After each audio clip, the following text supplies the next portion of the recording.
Hey, FCF, we're continuing in our never-ending journey where we're just looking at these little short portions of Scripture where God kind of encourages us or admonishes us to just do something. And there is a principle that perhaps I haven't shared at this point. Often in Scripture, we have to do what God tells us to do in order to become what He wants us to become. Think about it in the natural realm.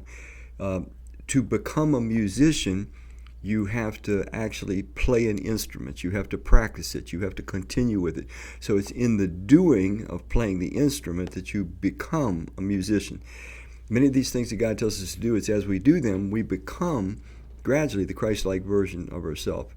All right, here we go. We're going to look at the first one from 1 Corinthians 4:2, and I'm kind of calling it be faithful.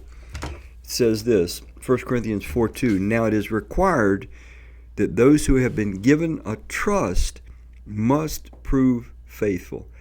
So here we have a biblical principle. In Paul's case, God had given him a particular trust to present the message of Christ to, nations and plant churches, and he had the gifting to do that, but he also had the calling to do that. And the gifting represents a calling. What God enables, He expects us to do. So the portion that we really need to focus in on, though, is that we're just required to be faithful with who we are, what God has entrusted to us, and He has entrusted something to all of us. He's entrusted us with some time. He's entrusted us with some talents, with some financial treasures. He's entrusted us with some experiences from our past that can often be leveraged and used to help others. He's experienced us with varying degrees of opportunities, differing spiritual gifts, those enablements to, communicate the life of Christ in various ways. So we all have a different mix. And so it's not healthy to compare ourselves with one another, because God looks at us very individually. He knows exactly how we're made. He knows exactly how much we are empowered to do and entrusted to do.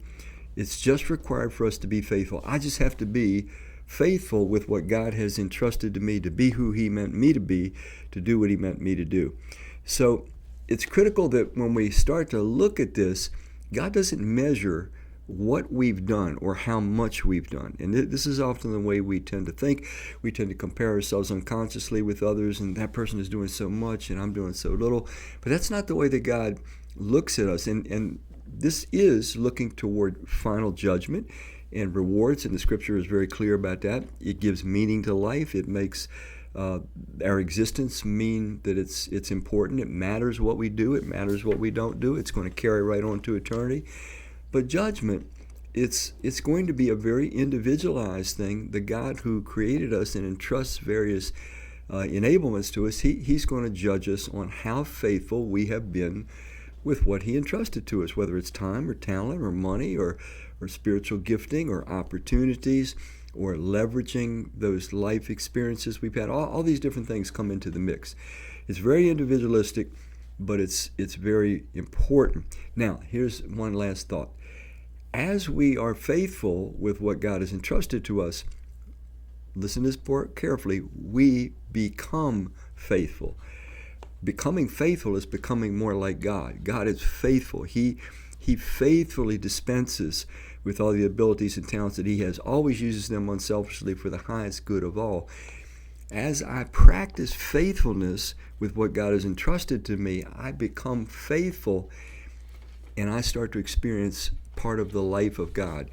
God feels a certain way emotionally. There is a certain emotional climate existing in God because He is consistent. He is always faithful. He is always generous. He is always unselfish. As I become faithful and consistent, I will start to experience emotionally the emotional climate that is the result of being faithful. So, be faithful. Just be who God has called you to be and do what He's called you to do. Thank you.